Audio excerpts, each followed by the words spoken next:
podcast. Today I have a very special guest, somebody who's been through multiple struggles in life from cancer to CF, double lung transplants, and he's also an amazing artist. So everybody please help me in welcoming our guest, Dylan Mortimer, to the podcast. Hey, Dylan. Hey, Zach, how are you? I'm good. How are you? Good. So let's just start out by getting your story. Yeah. So I was born in 1979, diagnosed with CF at 3 months, failure to thrive, initially, and then, revealed at around 3 months that it was CF, not a lot of hope in 1979 for CF. Yeah, for sure. For Average sure. lifespan was 14 to 17. So I fought through, my parents and I, my brother, also 2.5 years younger, was diagnosed with CF, born with CF also. Wow. So we fought through, and we're fortunate to be pretty healthy in childhood overall. We're able to do sports and stuff, and not without issues, but didn't really have to do irregular inpatient hospital stays until kind of middle school, high school. And so, Yeah. kind of started doing those kind of lung function, going down over time. But initially, the conversation, back then was, so hopeless that it was kind of the best you could dream for was trying to, get to college age, maybe get to college, and kind of that was that. Certainly, no talk of getting married or having kids or any of those kind of Yeah. things, or living long. So I was able to go to college, went to art school at the Kansas City Art Institute, was able to go to grad school in New York City at School of Visual Arts. So art had always been my passion, and I think the reality of CF only amped that up from a perspective of who knows how long we're gonna be alive. I got to do what I feel passionate about doing now. And so Yeah. that kind of made the leap to do art school and grad school for art, with no, not much in the way of job prospects and that kind of thing. So it just was kind of a leap of faith that made sense there. So I did all that, but hospital stays had started to get a little more frequent, tune-ups a little more frequent. Got married in 2005, and through in vitro had two sons in 2009 and 2011. Oh, wow. Yeah, so all of that happened. Then kind of after that, like they were both born, and then like a year after that, my health started going down, lung function started going down more dramatically. So there was conversation around transplants. That conversation kind of went on for a few years. My lung functions was in the 30s and kind of approaching the 20s, and so we just started having all that conversation. So my artwork had never been about cystic fibrosis, had never about my health. I mean, for all the obvious reasons, kind of common to CF, and people growing up with rare disease or any disease at all. I didn't want pity. I didn't want the whole conversation to be about that. I didn't want, and so, but that flipped when there was discussion about transplant. At that point, it felt like dishonest to not kind of bring it in to the things I was creating. So I did do that. And then perhaps not surprisingly, the pendulum swung pretty dramatically once I had kind of reconciled that whole, it's a part of my journey. It's been a big part. It's not all of who I am, but it's been a big part. I Yeah. just felt a kind of permission to tap into this wealth of stories and symbols and pain and joy and tragedy and triumph, trauma, all of it. And so I kind of just couldn't stop. And, all these, once I sort of brought that up, all these stories and symbols and things came up. So I largely started using the very symbols that have been traumatic or difficult to me and flipping them to become largely with shiny materials to become the very objects of hope that they simultaneously are. So kind of all of the vernacular of the world of cystic fibrosis or health, scars, cells, I have medication, pills, IV bags, illnesses are all very traumatic things, very difficult things and challenging things that you would wish on nobody. And yet they're all things that have saved our lives, so we're Yeah. simultaneously like loathe them and are grateful for them, filling the pill box all the time or taking antibiotics or whatever, like we dread in so many ways and wish nobody had to do this kind of stuff, surgery, wish nobody had scars. And yet the scars are kind of a symbol of our healing simultaneously. So I would use those symbols And in all the medium, thinking through what kind of medium to use in kind of rendering this in art. I had done sculpture for kind of the longest time, but it was sort of morphing into more painting like things, more collages. I decided to use heavily the medium of glitter because it's dirty and spreads and gets everywhere just like disease, and yet Yeah. it is beautiful and transformative, just like the stories of overcoming disease. So it kind of stood in that tension for me of the both and. It's kind of trauma, it's terrible, often the things that I'm in doing, hospital rooms, surgeries, scars, IV bags, medical references, pills, and yet they're very, upon first glance, very happy, very joyful, very exuberant and bright and shiny, but about this very difficult subject. So that for Yeah. me became a way to kind of talk about all this from the standpoint of visual art. So would you say that you basically took it back from the illness? You kind of took it back and made it into a strength in a weird way. Like the art itself became your medium. And at first, when you first started doing it, you were like, well, I don't really want to do this because I don't want this to be all of me. But in a Right. weird way, it's empowering to kind of take that back from the illness and be like, this is me. Yeah, that's what I think what art is, whether it's writing, music, dance, anything, you are getting really honest with who you actually are, and then, kind of where you come from, what your situation is, Do all you of think that. artists will struggle with their art until they figure that out about themselves? Because there's a lot of artists that do pursue, Yeah, like, this linear pathway of, like, yeah.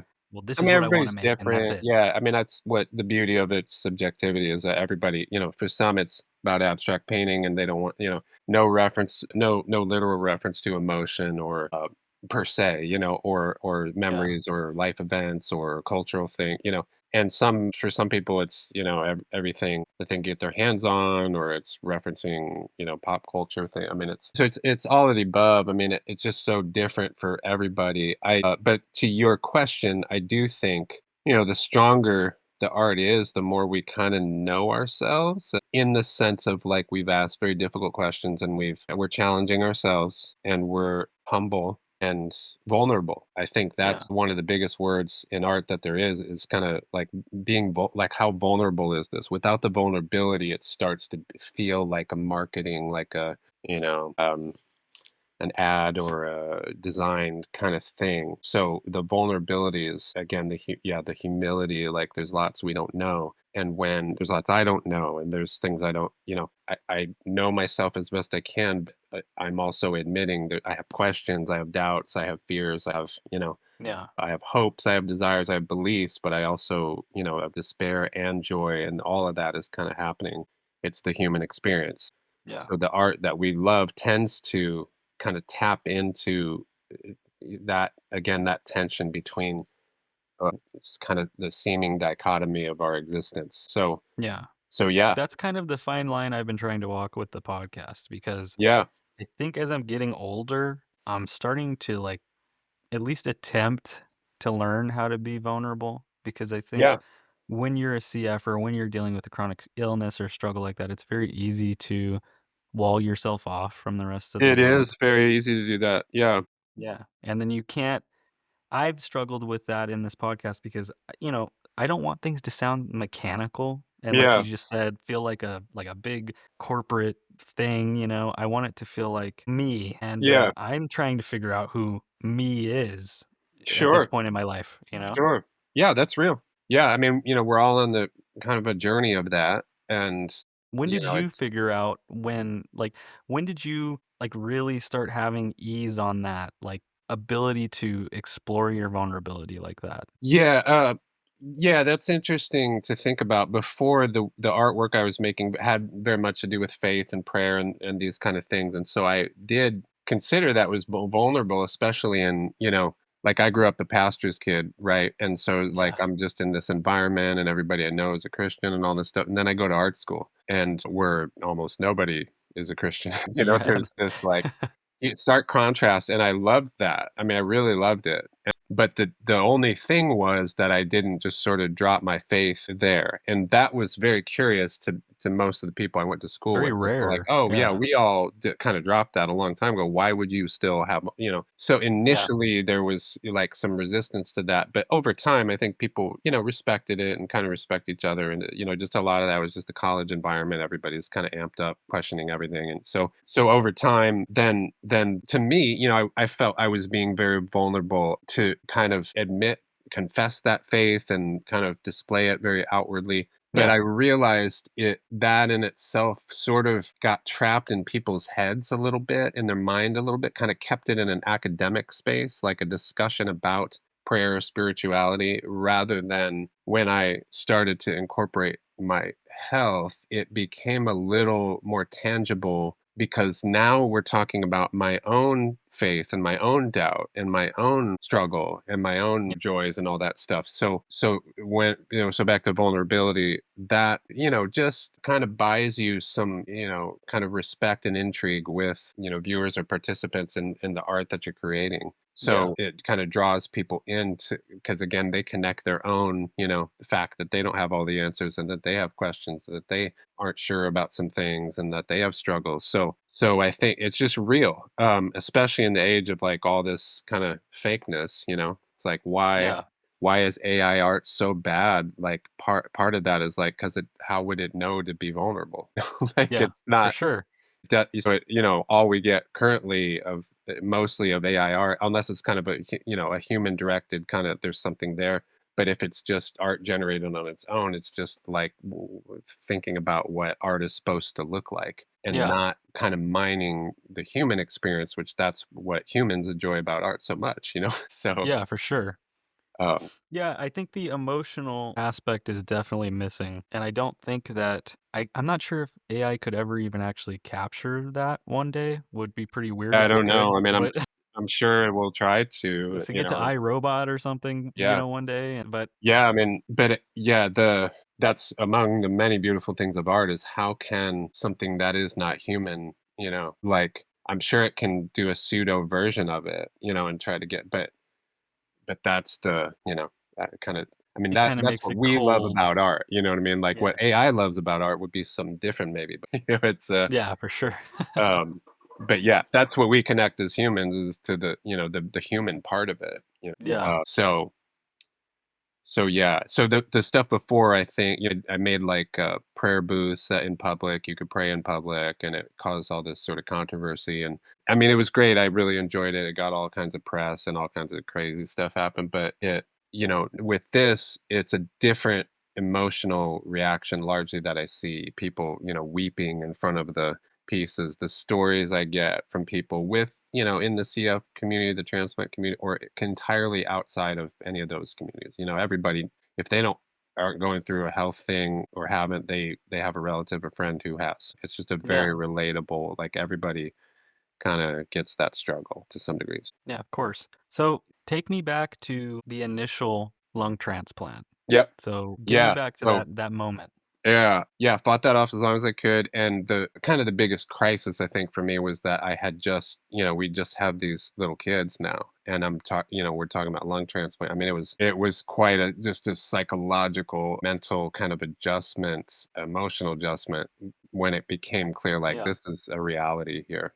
So I was trying to hang on for some of the drug modulators for Trikafta, and I got on Orkambi before it, but just could not make it to Trikafta, and my lung function was 20%, and um, I was near the time, and in the end, it was just hemoptysis that kind of I just could not have stopped having episodes of coughing up blood, and just so they emergency listed me, and I was transplanted in January of 2017 for the Yeah. first time. And so yeah, by that time I had been a couple years working with artwork related to health, and had just opened a big show like a few months before that, and it was still up when I went to get the transplant. And so yeah, they just listed me, and they called, and we were living in Kansas City at the time, and the center was Barnes in St. Louis, and so we drove to St. Louis that night and got transplanted the next morning. Yeah, And hearing you say that about having your kids and everything like yeah, that, and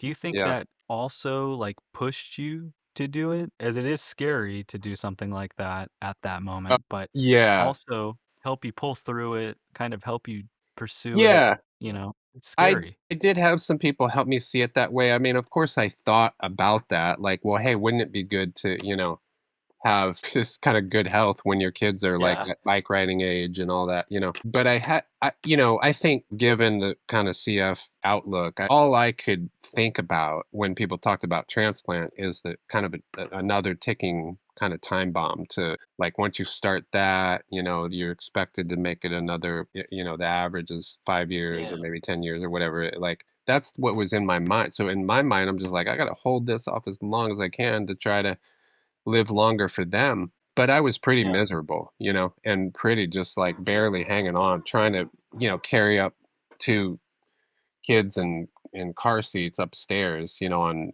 30% lung function is, I mean, it was a lot. So, meanwhile, all the other parents are kind of going like, "Oh, and this is the best stage ever when they're so little." Like, yeah. I'm like, dude, I'm just trying to I don't wanna carry survive, them all and, around. like, everyone's like, "They enjoy it, they grow up so fast." I'm like, "That's better be true or I'm in trouble here,"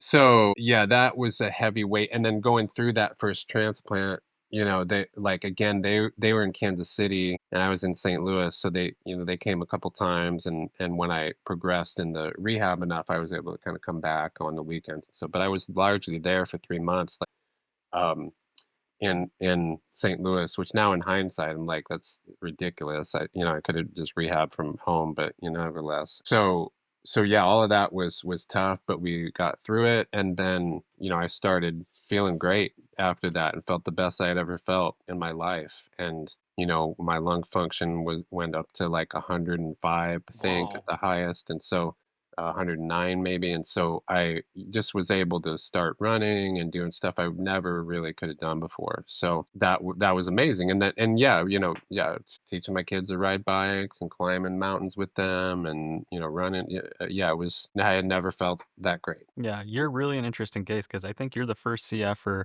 that I've ever talked to. Do you mind being called a CFer? Because Oh, some that's people fine. don't like Yeah, the it's fine. CFer Yeah, it's logo. fine. They're like, "What do you call me a effer for?" I'm Yeah, like, "Calm down, dude. I'm not calling you effer." Yeah, so, you're the first CFer I've met that has had an IVF. So, oh, okay, okay, which yeah, is yeah. a crazy process in and of It itself, is a crazy process. Yeah, yeah. And you just have I'm sure you have almost every, male has the, absence of the vas Right. deferens, which is Yep. just part of the disease that, again, even people that are semi-read up on CF don't really know about that. It's Exactly. kind of hidden, but, it's another aspect of the disease that really, It is. affects your life? It does, it's a process and a very kind of a calling. And, my wife and I didn't have a particular, I mean, we wanted to try to have kids, but with the in vitro is very much like, let's just try this out. If this doesn't work, we'll adopt. There's plenty of kids Yeah. that need, adoptions. We'll just go that route. And very quickly it was like, oh, this is going to work out. Like, oh, I guess we're doing Which this. is And so, which is also rare in and of itself. I mean, a yeah, lot of people it's like a lot of money to get yep. IVF. Nowadays, they have grants and stuff that you can do, I but, know that would have been nice. yeah, yeah, but back then, it was Yeah. expensive. It Yep. cost tens of thousands of dollars, and you Yep. only had, like, a 50-50 chance. Yep. So, Yeah, it pretty was all crazy. If that, you're a gambler. Right, it was emotional and, yeah, so yeah, but we did all of that, and, I mean, my wife, yeah, did all the shots, everything, so, yeah, it was a lot, and it worked. I mean, it all worked, and so, we're really grateful for that, but, yeah, I mean, all of this is a lot to go through as a family, as an individual, all of that, Yeah, it's a so blessing, though, yeah, to it's have such a your blessing, kids. yeah. But, yeah, a Yeah. lot of therapy, a lot of counseling, a lot of prayer, a lot of, um, community, just yeah, just too much for any one person to bear, like, by far. Yeah, for sure. And again, I guess going back to that initial thing with the lung transplant, like having kids also, I'm sure pushes you, to just be the best you can be as well. A lot of us CFers Yeah, really don't even think about having kids. I think it's like a lot of crushed dreams for people out there. But yeah. I mean, you're a testament to the fact that it is possible. Yeah, no, thank you. Yeah, because I certainly did not consider that, within a matter of years. It was like, okay, I'm married and we're actually talking about this and doing in vitro and it works. And so that was, happened quickly and yeah, it is possible and not, certainly not easy, but but Yeah. a lot of struggle and a lot of but yes, as you said, the that was a kind of another, get real moment when we kind of came back from the appointment realizing like all this was going to work and we were going to that my wife was pregnant and we're going to have a child like it's just like those situations you can't really imagine until you're actually in them like I'm Yeah. suddenly sitting there like oh my gosh like I have to get real like really real about my health because I know how long am I going to be around like I need to Yeah. you know It's a weird conundrum yeah because when you're a parent and you have a child, your life becomes about the child, right? yes And as somebody who has a chronic illness or chronic disease, yeah your life is a lot about yourself because you're just trying to stay alive. yeah You're like just trying to make sure you're functioning and you're good. yeah And now you have to balance this whole other thing, you do and it can either maybe take your mind off of the bad and yeah maybe, it or can maybe yeah it, yeah. it can. It's overwhelming, it's just an overwhelming thing, so, yeah, Yeah. I mean, it's in that sense, it's the same as it is for everybody, it's the best ever and the hardest ever, it's Yeah, for like, sure. I think there's an added layer y of difficulty though, probably. I yeah, so I mean, I kinda describe this, like, with transplant too, but certainly with parenting, I feel it's like we're all in the same theater, just sometimes you get a front row seat, and so, Yeah. you really the music gets really loud and you can really hear everything clearly. You know what I mean? Yeah, for Life is sure. hard for everybody in the whole theater, but sometimes in CF you get a really upfront seat at just how hard and It's a difficult it little can more be. hard. It's a little more hard. It's a little louder. It's a little, so, and, we carry that from since we're born, or, even if people are diagnosed later in life, it's like this notion of like, okay, I've kind of carried this my whole life. And, it wasn't something because of a choice that I made or, so yeah, it's a really intense experience. And yes, for me, the kids, as hard as that was, as hard as it made the day to day for sure, it made the day to day much harder Yeah, but yeah, talk about reason to fight. Is it okay if I pick up in the story after that first transplant? for sure, for sure.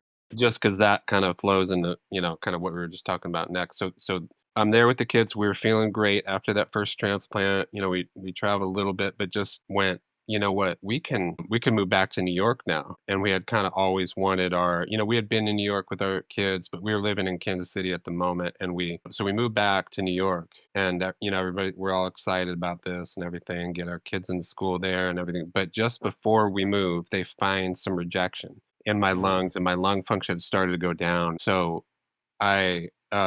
it's like, oh shoot, should we still move?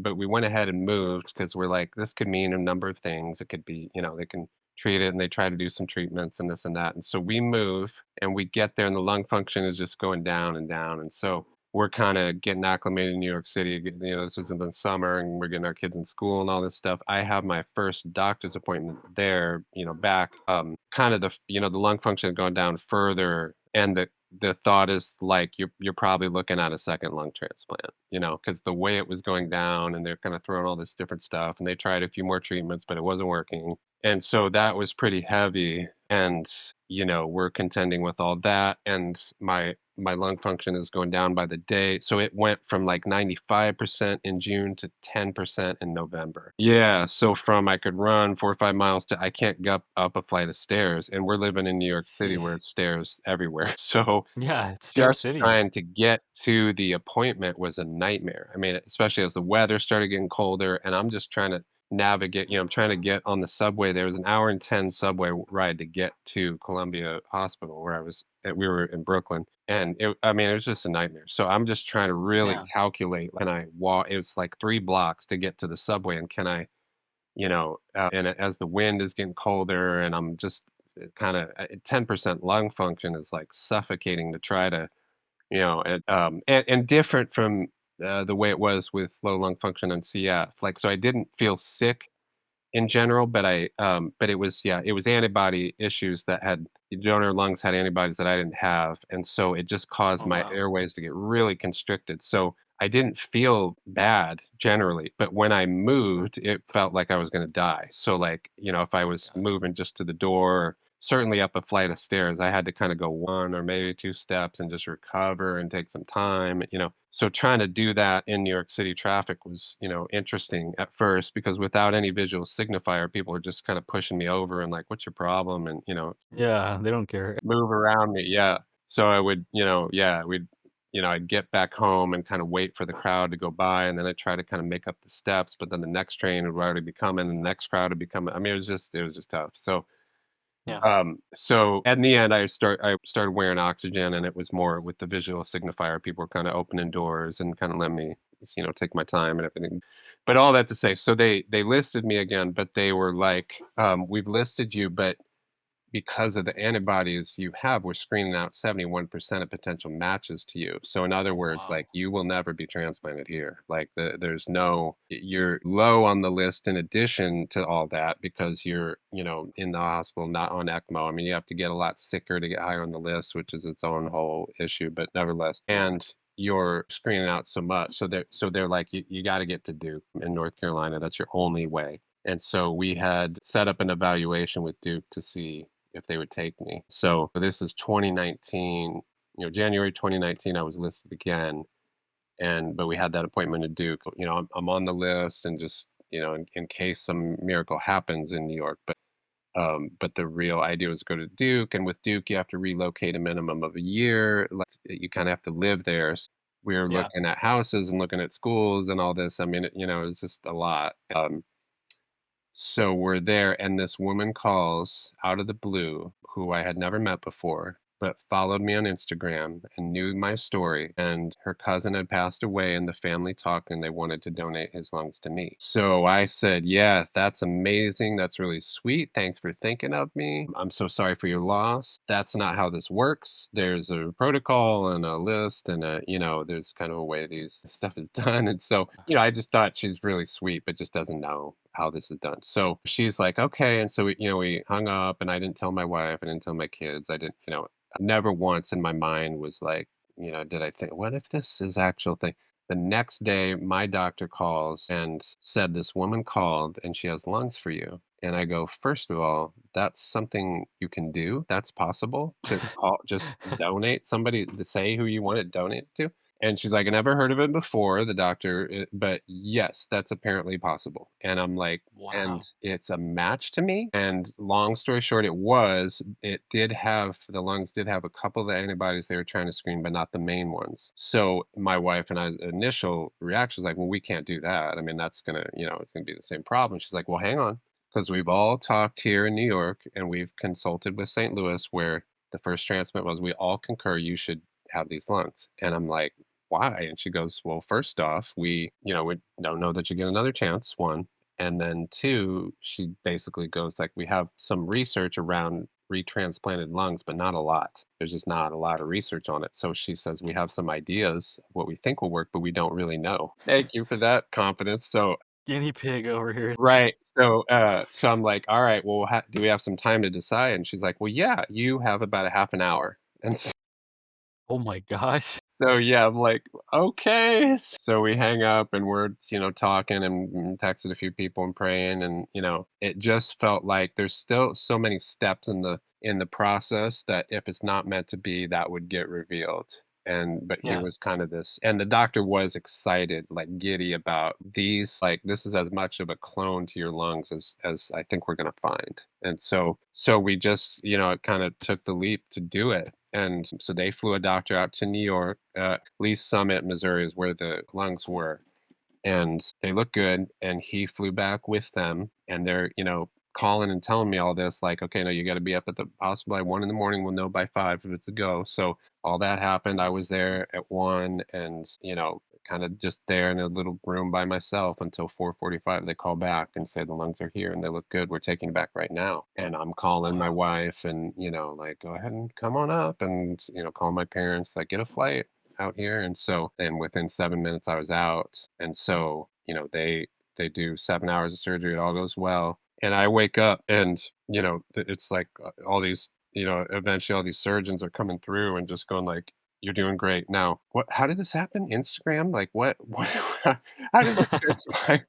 I'm like, "Yeah, I just, we prayed and this thing happened. I don't, what to tell you." But yeah. Maybe we should invent a Tinder for lung transplants or Uh-huh, something, uh-huh. Maybe you can match Uh, with somebody on it. it's wild. Yeah, I mean, it was just so wild. So and I've created different art pieces about this. It's like it felt like entering through a portal that, on the one side, there's no hope for you, your only chance to go to Duke and good luck even there. Yeah, And then, the next day you wake up breathing with someone else's lungs and everybody's like, "You're doing great." I'm just like, crazy. what universe is this? So that happened, and I think just mentally for me at that point, I was just flooded with this sense of like, okay, I guess just God has me here, like I guess I Yeah, can't for sure. totally mess this up. Like just the anxiety and fear just kind of left because it was like if that all happened, like and kind of how I talk about it now is like I worked really hard throughout all that. And, that mattered, but none of that saved me.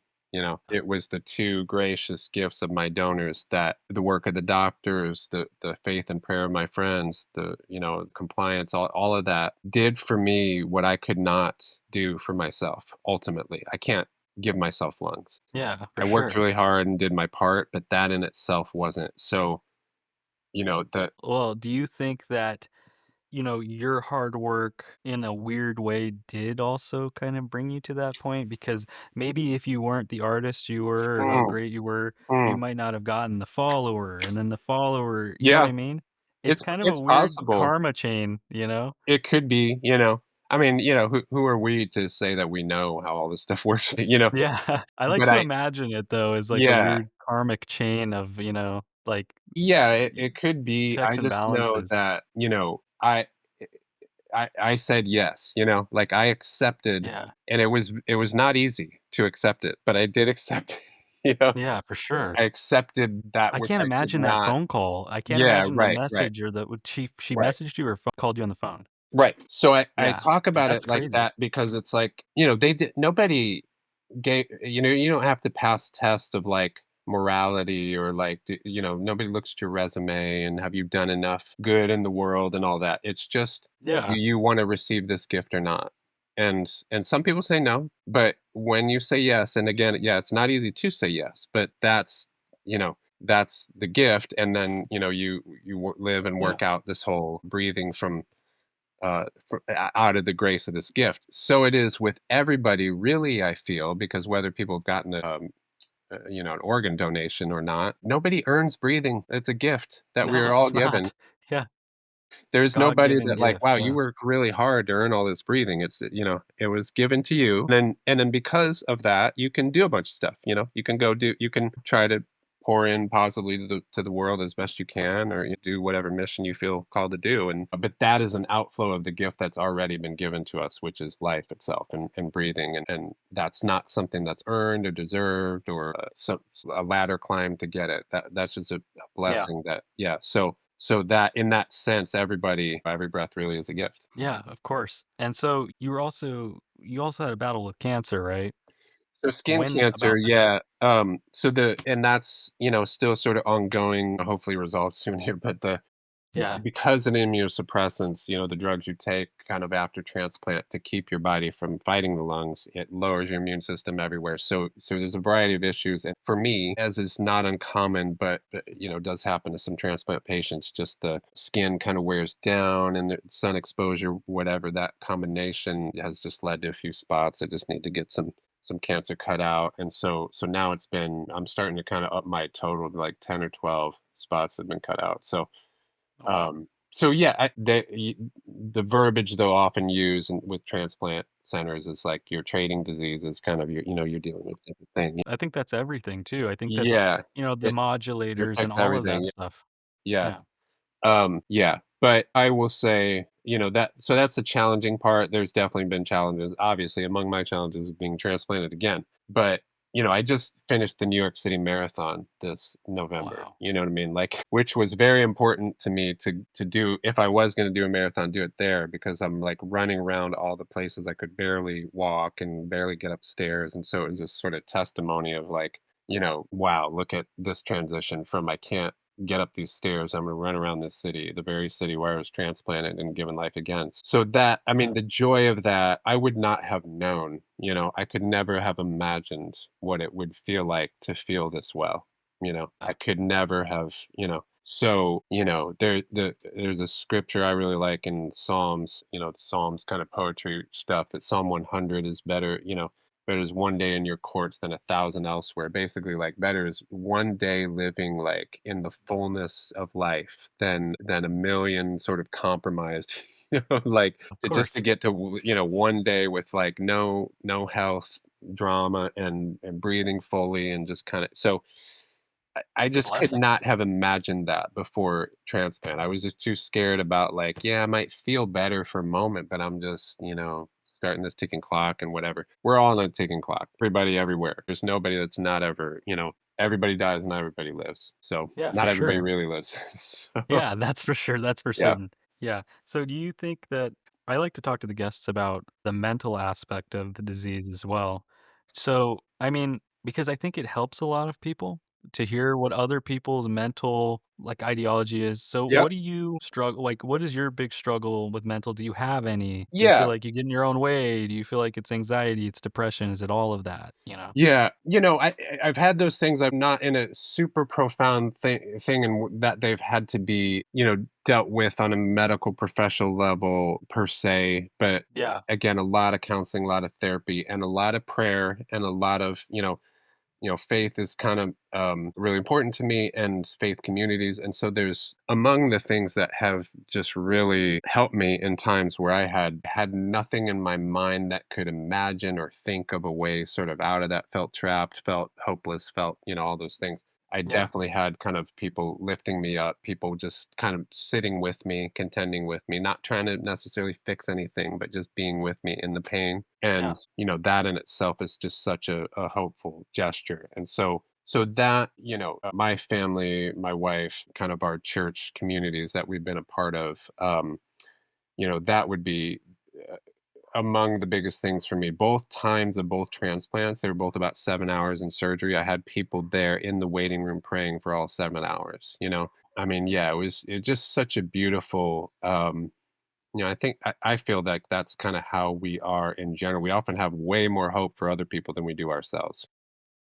Yeah, for I sure. had a lot more people that had a whole lot more hope for me than I had hope for myself. So, so to receive all that is very akin to receiving a lung, somebody's lungs, in the sense that, that's you can't repay that. You can't, go like, Yeah. well, I'm going to give you some Humbling. lungs back, nor can I run around to everybody and go like, I'm going to pray for you just as much as you pray for me. I mean, it's not transactional. Yeah. So to Well, I surrender think maybe that. the closest you can get to doing that is just using that gift to its fullest extent.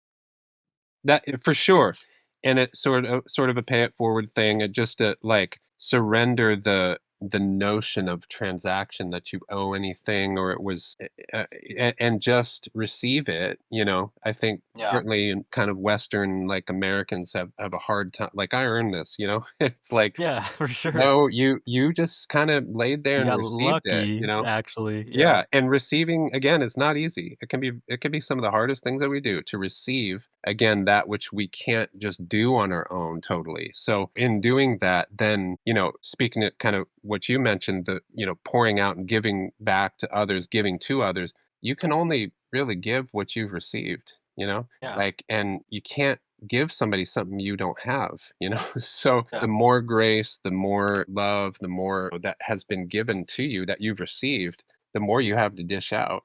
I think the only thing that is transactional out of all of that is the emotion that you receive from receiving such a great gift.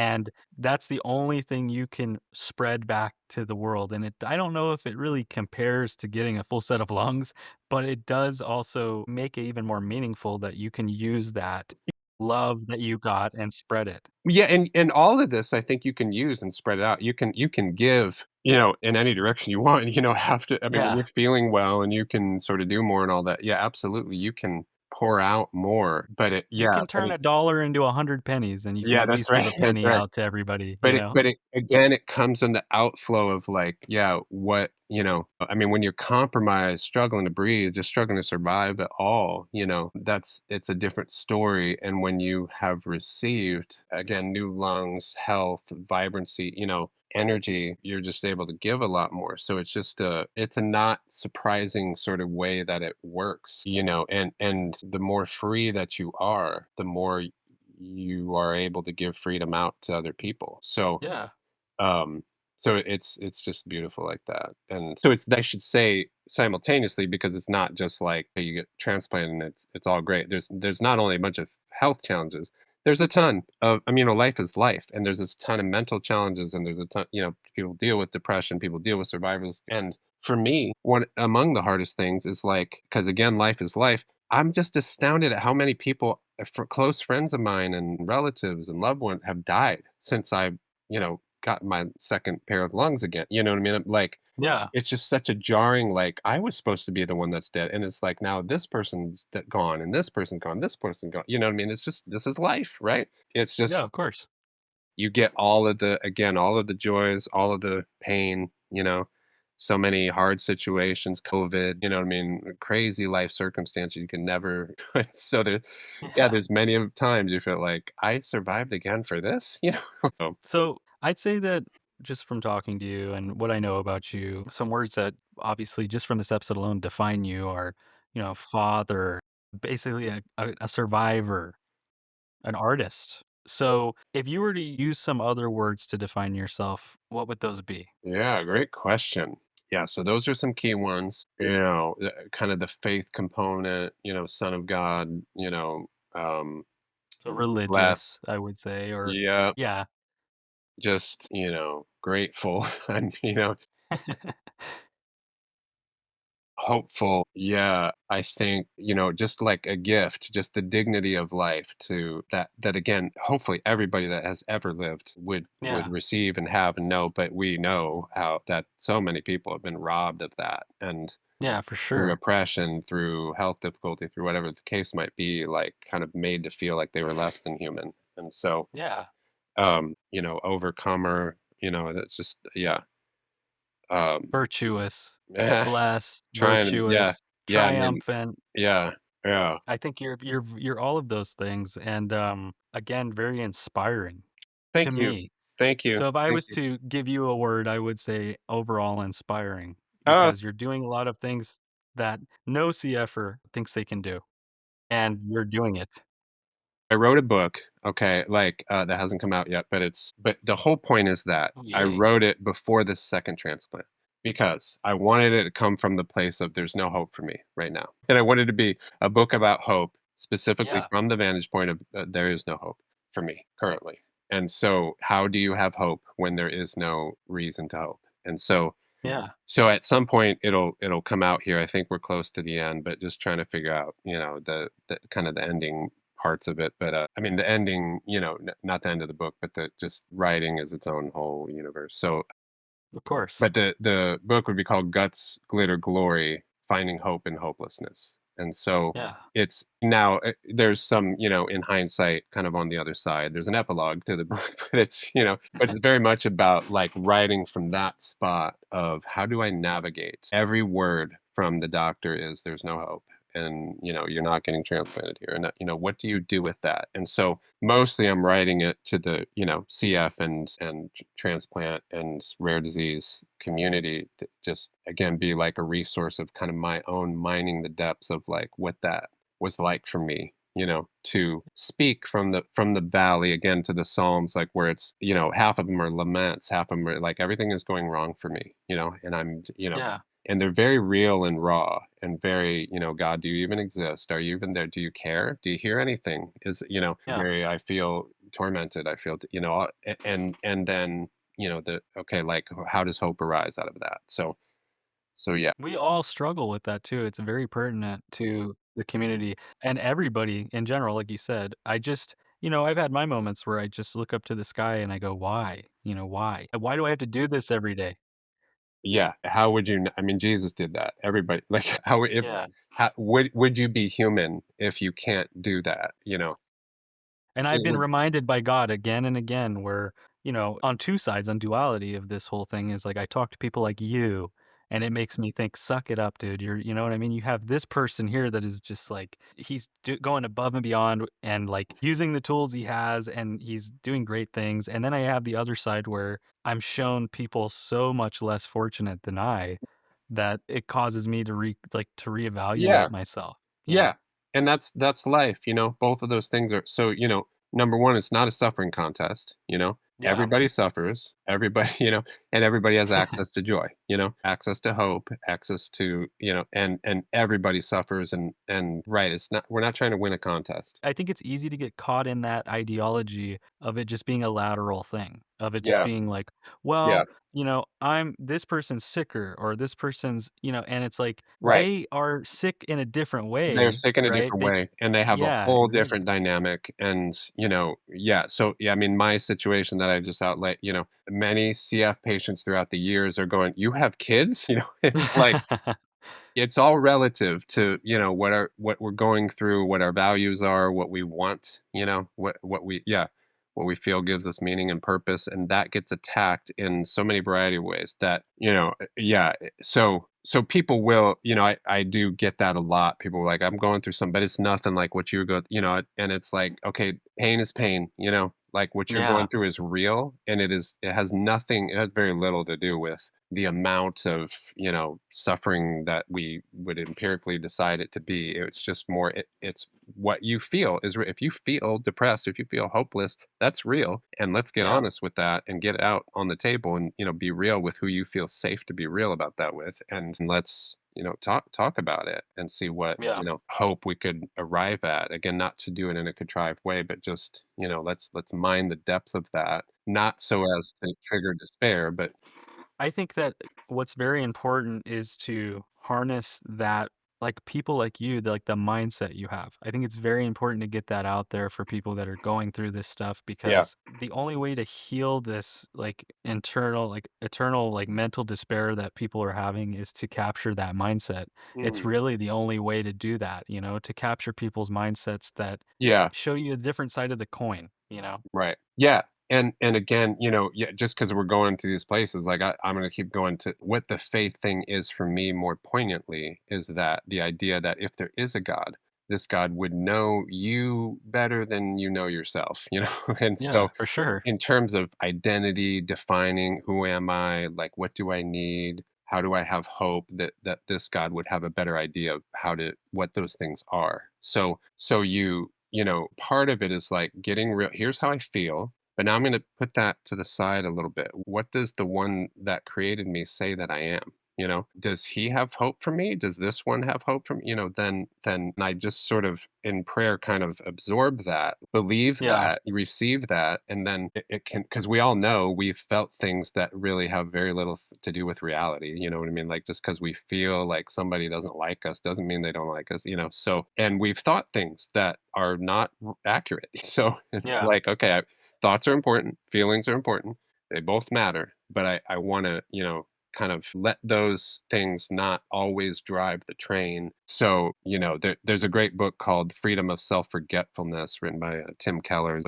He passed away a couple of years ago, but he's a pastor in New York, and he highlights it's First Corinthians 4 where writer Paul talks about I don't care if I am judged by you or any human court. Indeed, I don't even judge myself. So Wow. he's doing what is like a value in our culture to say like I don't care what anybody thinks, and Yeah. but he's saying, "I don't even care what I think." It's just like, right? I have a low view of my own opinion of myself, I don't judge Yeah. myself primarily. Like my freedom, this makes me free because I'm not subject to like if I think down on myself, I kind of go like, "Well, that's what I think." But, I am Yeah. I'm not beholden to the opinions of others either, but I'm Yeah. submitting myself to kind of a higher, calling and standard that is revealed through community and through, kind of others will factor in on that. But yeah, don't allow my thoughts to bring me down. I don't allow my feelings to bring me down, and I don't allow others to bring me down either. So I think the big hurdle for people to get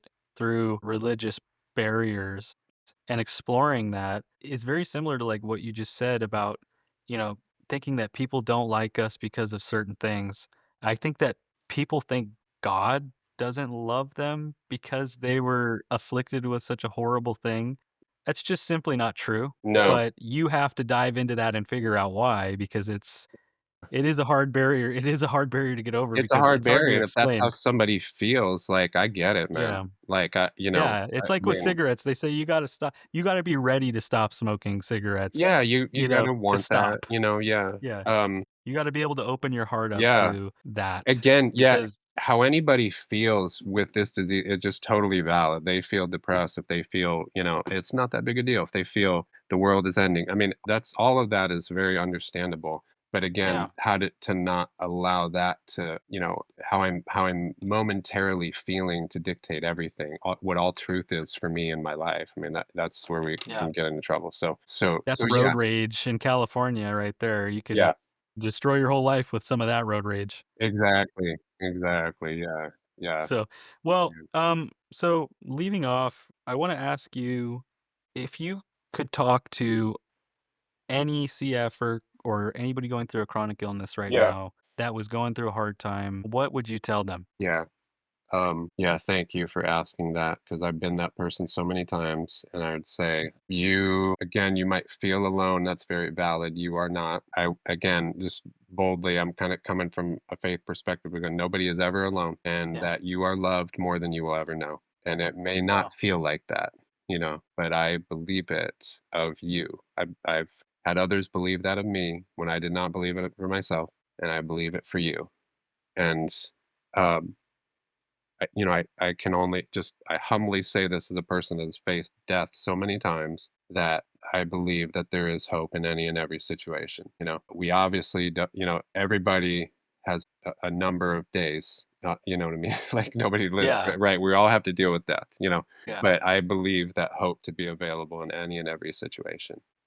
Yeah, doesn't mean that we all come out of it with unscathed and that but I believe in hope, I believe in healing, I believe in, um, miracles that, and perhaps most miraculously, even more so than our bodies, is like the change of the human heart and the mind, to Yeah. allow for the possibility of hope when there would seem to be none. So anybody out there wrestling, I mean, first of all, on a practical level, I just love to pray with people and for them. So, yeah, if there's anybody out there hearing this struggling, like please reach out to me. You can find me out there on the internet, and I do, my wife and I do pray for people, and we love to talk with people, engage about this kind of stuff. And I will be attaching all of Dylan's social media tags and everything below.